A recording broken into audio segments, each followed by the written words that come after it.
diseases.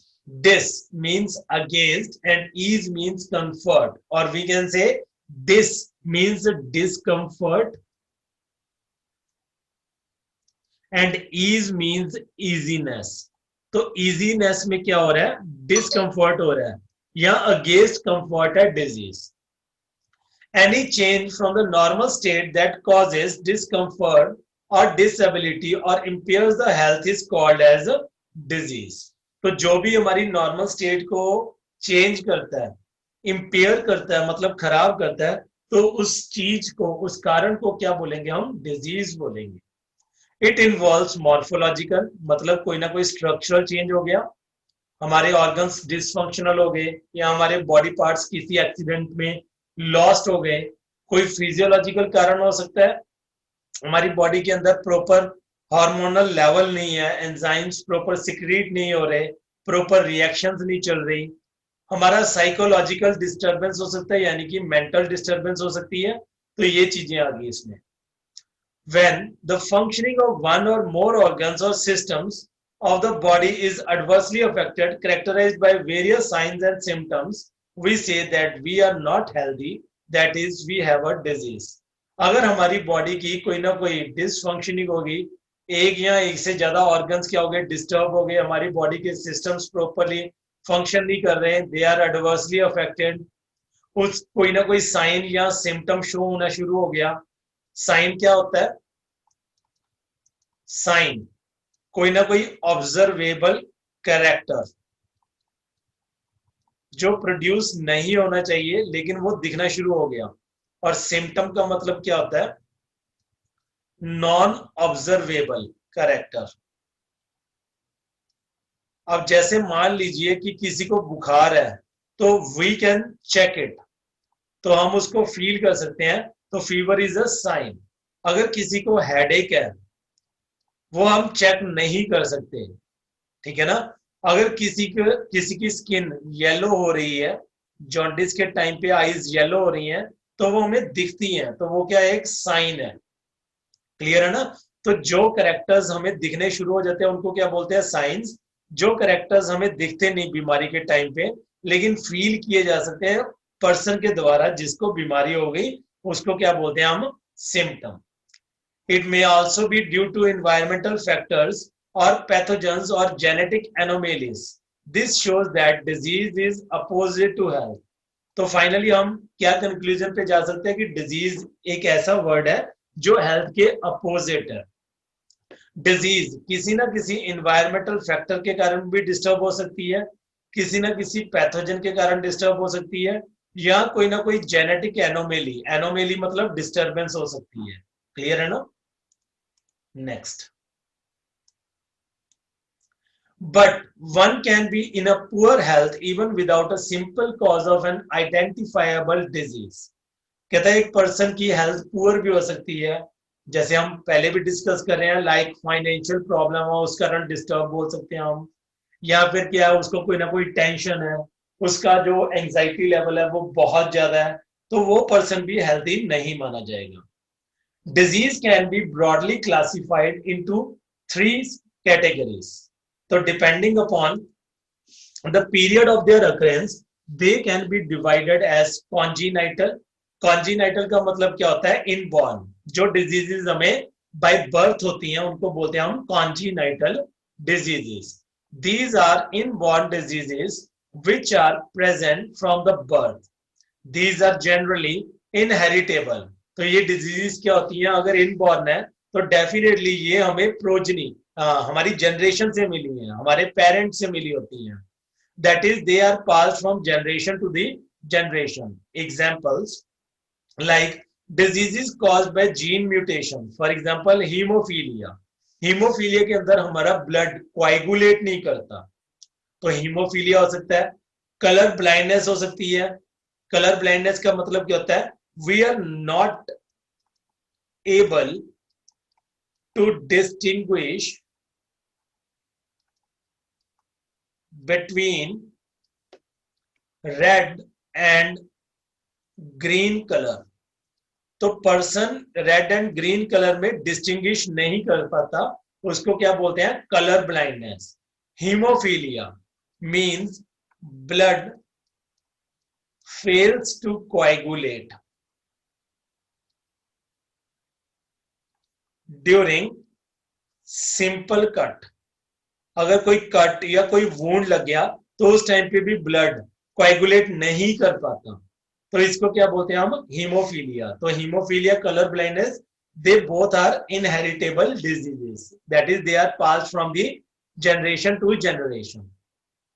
Diseases caused by chromosomal mutations.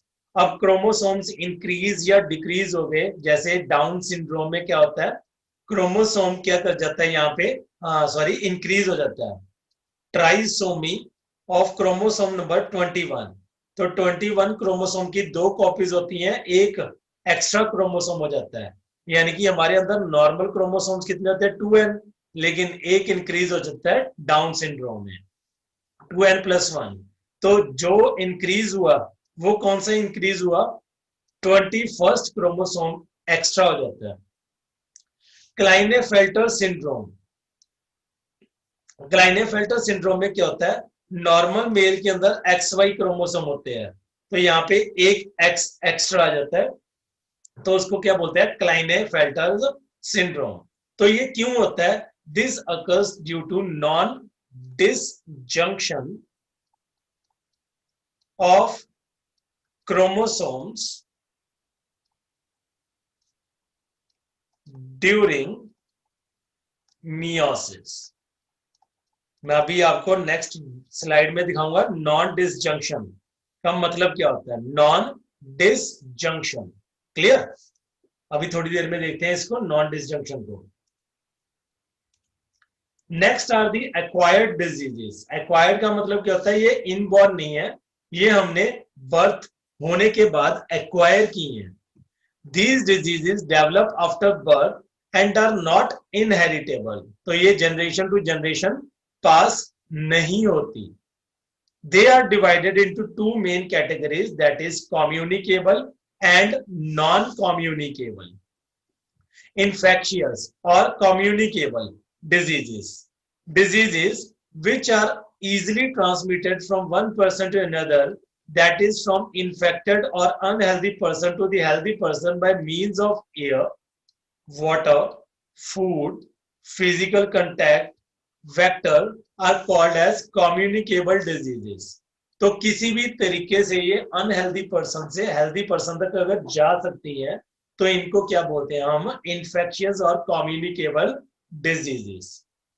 These are caused due to infection and multiplication of some kind of microorganism which is called as pathogen, so are also called as infectious diseases. तो ये किसी ना किसी pathogen के कारण, किसी ना किसी माइक्रो ऑर्गेनिज्म के कारण होती हैं.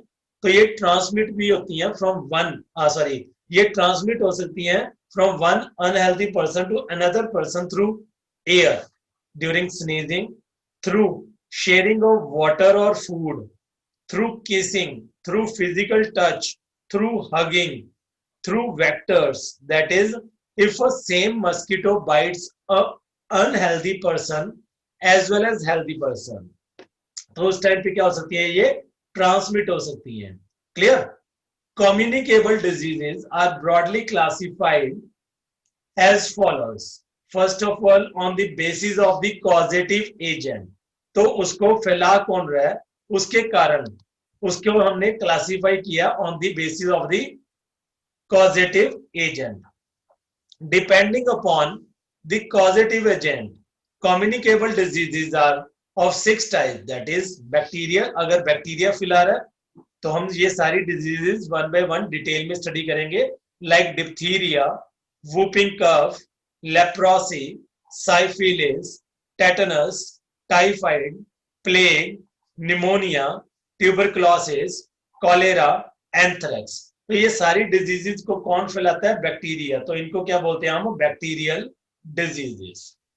वायरस, अगर वायरस डिजीजेस को फैला रहा है तो उसको क्या बोलेंगे हम? Viral diseases, like dengue, influenza, measles, polio, small pox, chicken pox, common cold, rabies, Japanese encephalitis, AIDS, infectious hepatitis, ऐसी डिजीजेस वायरस के द्वारा फैलती हैं।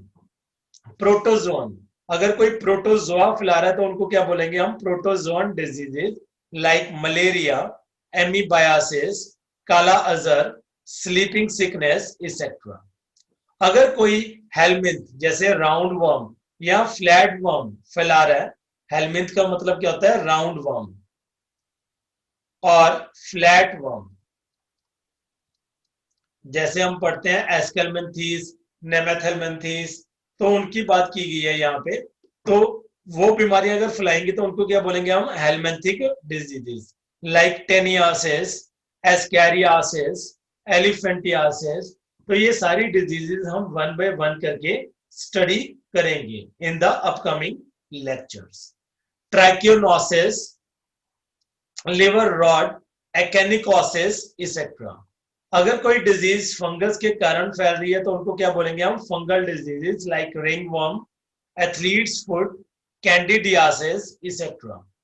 अगर कोई डिजीज रिकेटिशियल डिजीज है, मतलब कैसे फैल रही है, from the like small microbes जो एक पर्टिकुलर जगह पे ही मिलते हैं, तो उनको क्या बोलते हैं, rickettsial diseases like typhus fever, trench fever, Q fever, Rocky Mountain spotted fever etcetera. तो ये पर्टिकुलरली एक ही जगह पे फैलती हैं। On the basis of the mode of transmission, the communicable diseases are of two types. तो ट्रांसमिशन कैसे हो रहा है, यानी कि आगे के आगे ट्रांसमिट कैसे हो रही है, तो उनकी मोड ऑफ ट्रांसमिशन के बेस पे इनको दो कैटेगरीज में डिवाइड किया हुआ है। First contagious and second non contagious. Contagious disease का मतलब क्या होता है, जब एक इन्फेक्टेड पर्सन एक हेल्दी पर्सन के एक्चुअल कंटेक्ट में आता है तब वो फैलती हैं। These communicable diseases are spread from an infected person to healthy person by actual contact between them. तो दोनों पर्सन अगर एक्चुअल कंटेक्ट में आएंगे, infected as well as healthy person, तब ये फैलेंगी। Like STD, during sex, sexually transmitted diseases फैलती हैं। स्मॉल पॉक्स टच करने से फैलता है। चिकन पॉक्स, मीजल्स, लेप्रोसी, तो ये सारी टच करने से फैलती हैं, एक्चुअल कंटेक्ट से फैलती हैं। Second is the non contagious diseases. These diseases spread from infected person to healthy person with food, खाना शेयर करने से, थ्रू एयर, थ्रू वाटर, या थ्रू फिजिकल ऑब्जेक्ट्स। लाइक मान लीजिए कि अनहेल्दी पर्सन ने, इन्फेक्टेड पर्सन ने कोई आर्टिकल यूज किया, कोई पेन वगैरह यूज किया, माउथ में लिया, और वही पेन हेल्दी पर्सन ने भी अपने माउथ में डाल लिया, तो डेफिनेटली क्या होगा, वो डिजीज फैल जाएगी।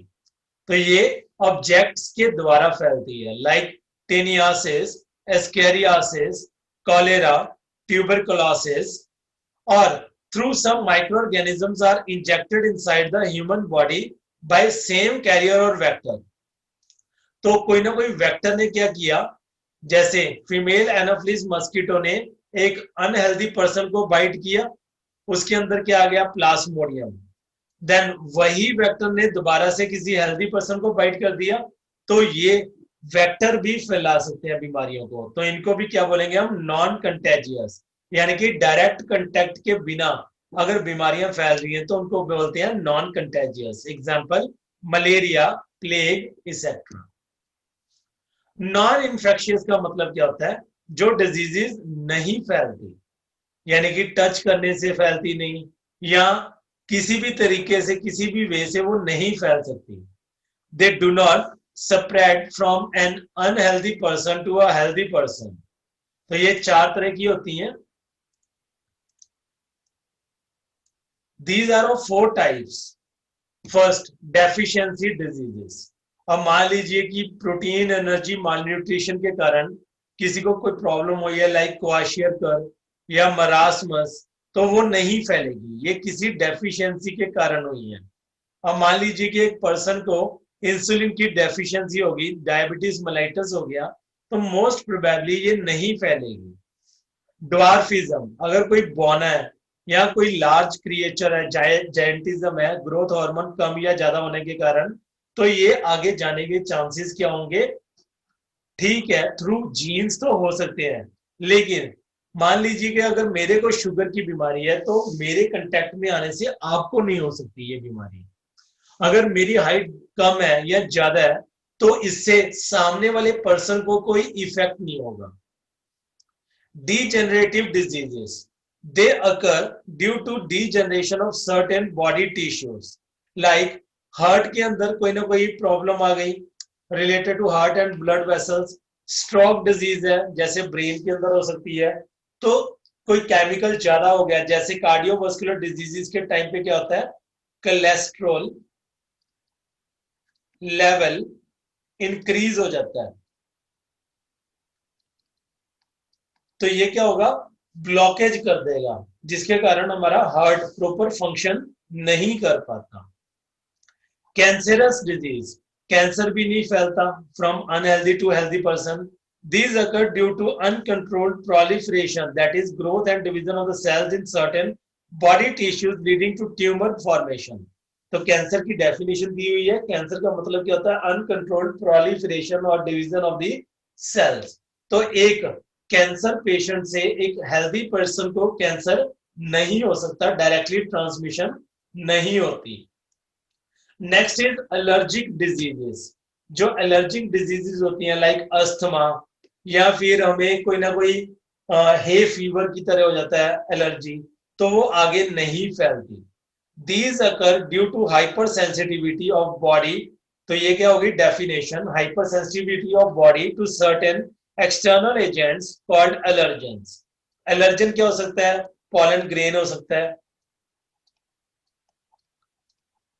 डस्ट पार्टिकल्स हो सकते हैं। तो कोई भी चीज क्या बन सकती है, एलर्जन बन सकती है, जिससे एलर्जी हो जाती है। लाइक अस्थमा के टाइम पे हमें रेस्पिरेटरी प्रॉब्लम हो जाती है, या हे फीवर, जैसे कनक खाने से हमें क्या हो जाता है, फीवर होना स्टार्ट हो जाता है, तो उसको बोलते हैं हे फीवर। क्लियर?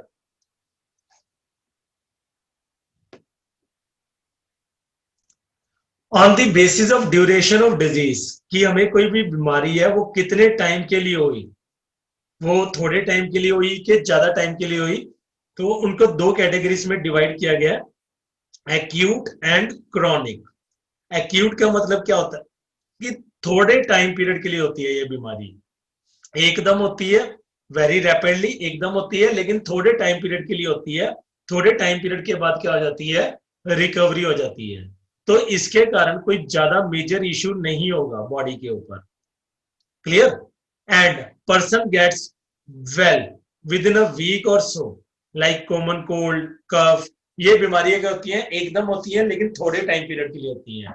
क्रॉनिक का मतलब क्या होती है, ये बीमारी धीरे धीरे होती है और काफी लंबे टाइम तक चलती है, और इसके कारण हमारी डेथ भी हो सकती है। फेटल का मतलब क्या होता है, they may lead to death. They have a prolonged and major effect, इनके कारण बहुत लंबा असर होता है, बहुत लंबे टाइम पीरियड के लिए असर होता है, और मेजर हेल्थ इश्यूज हो सकते हैं, और शायद रिकवरी हो ही ना। और फाइनली क्या हो सकती है, डेथ भी हो सकती है, like tuberculosis, elephantiasis, cancer, diabetes etcetera. Clear? तो यहाँ पे नीचे चार्ट दिया हुआ है कि डिजीजेस को डिवाइड कैसे कैसे किया है हमने, जो अभी स्टडी की है। On the basis of period of their occurrence, congenital by birth, acquired means after birth they are acquired. On the basis of duration they are acute and chronic. Acute मतलब थोड़े टाइम पीरियड के लिए होती है, एकदम होती है। Chronic मतलब धीरे धीरे होती है, बहुत लंबे टाइम पीरियड के लिए होती है। कॉन्जिनिटल की अगर टाइप्स होती हैं, diseases caused by gene mutations, ये हमने डिस्कस किया, या क्रोमोसोमल म्यूटेशंस। एक्वायर्ड के आगे दो टाइप्स हैं, नॉन इन्फेक्शियस एंड इन्फेक्शियस। और नॉन इन्फेक्शियस की आगे चार टाइप्स है, deficiency, degenerative, cancerous and allergic, ये भी हमने डिस्कस किया। इन्फेक्शियस या कम्युनिकेबल की आगे छह टाइप्स हैं, depending upon the basis of the causative agent. Causative agent के बेस पे क्या है, इसकी छह types, bacterial, viral, protozoan, helminthic, fungal and rickettsial. या फिर on the mode of transmission they are of two types, that is contagious and non contagious. Clear. अब जैसे मैंने बीच में एक टॉपिक छोड़ा था, non disjunction. Non disjunction of chromosomes क्या होता है, इसको समझने के लिए सबसे पहले हम नॉर्मल वे से चलते हैं। नॉर्मली क्या होता है, मान लीजिए कि हमारे अंदर 44 प्लस XX क्रोमोसोम है, ये क्या हो गई, एक फीमेल, और एक मेल है जिसके अंदर 44 प्लस XY क्रोमोसोम्स हैं। जब गैमीट्स बनेंगे इनसे तो क्या हो जाएगा, 22 प्लस एक्स का एक गैमीट बन जाएगा, 22 प्लस एक्स का दूसरा गैमीट बन जाएगा। सिमिलरली 22 प्लस एक्स का एक गैमीट बन जाएगा एंड 22 प्लस वाई का एक गैमीट बन जाएगा। तो अब ये वाला गैमीट इस गैमीट के साथ फ्यूज कर जाएगा तो क्या बन जाएगा, 44 प्लस XX। ये वाला गैमीट इस गैमीट से फ्यूज कर जाएगा तो क्या बन जाएगा, 44 प्लस XY। ये वाला गैमीट इस गैमीट से फ्यूज कर जाएगा तो क्या बन जाएगा, 44 प्लस XX। और ये वाला गैमीट इस गैमीट से फ्यूज कर जाएगा तो क्या बन जाएगा, 44 प्लस XY। ये तो हो रहा है नॉर्मल काम, बिल्कुल नॉर्मल। अब नॉन डिसजंक्शन के टाइम पे क्या हो सकता है वो दिखा रहा हूं आपको। ड्यूरिंग नॉन डिसजंक्शन, मान लीजिए कि फीमेल के अंदर कितने क्रोमोसोम्स है, 44 प्लस XX, और मेल के अंदर कितने हैं, 44 प्लस XY। तो ये क्या हो गई, फीमेल, और ये क्या हो गया, मेल। अब यहां से गैमीट्स बने तो एक गैमीट क्या बन गया, इससे रिड्यूस हो गए 22 प्लस XX वाला, और एक गैमीट क्या बन गया, 22 वाला। यानी कि दोनों एक्स इकट्ठी यहाँ पे चले गए, यहाँ पे कोई भी एक्स नहीं आया। तो ये एक गैमीट हो गया, ये दूसरा गैमीट हो गया, और यहां से क्या हो गया, यहाँ पे नॉर्मल काम हो रहा है, 22 प्लस एक्स, 22 प्लस वाई। अब मान लीजिए कि ये वाला गैमीट इस गैमीट से अगर फ्यूज करेगा तो क्या बन जाएगा, 44 प्लस एक्स एक्स एक्स। तो ये क्या हो गई, नॉन डिसजंक्शन के कारण प्रॉब्लम हो गई। यहाँ ये वाला गैमीट इस गैमीट के साथ फ्यूज करता तो क्या बन जाएगा, 44 प्लस एक्स एक्स वाई। तो ये भी क्या है, एक प्रॉब्लम हो गई। यहाँ पे क्या होगा, 44 प्लस एक्स 0, यानी कि क्रोमोसोम क्या रह गया, एक कम रह गया। यहाँ पे क्या हो जाएगा, 44 प्लस वाई 0। तो ये कितने क्रोमोसोम्स हो गए, टोटल 47। ये भी कितने हो गए, 47। ये कितने रह गए, 45, और ये भी कितने रह गए, 45। तो इस प्रकार से क्रोमोसोम्स क्या हो सकते हैं, रिड्यूस या इंक्रीज हो सकते हैं by the non disjunction of chromosomes. Clear. तो ये था हमारा आज का लेक्चर। नेक्स्ट लेक्चर करेंगे हम कल।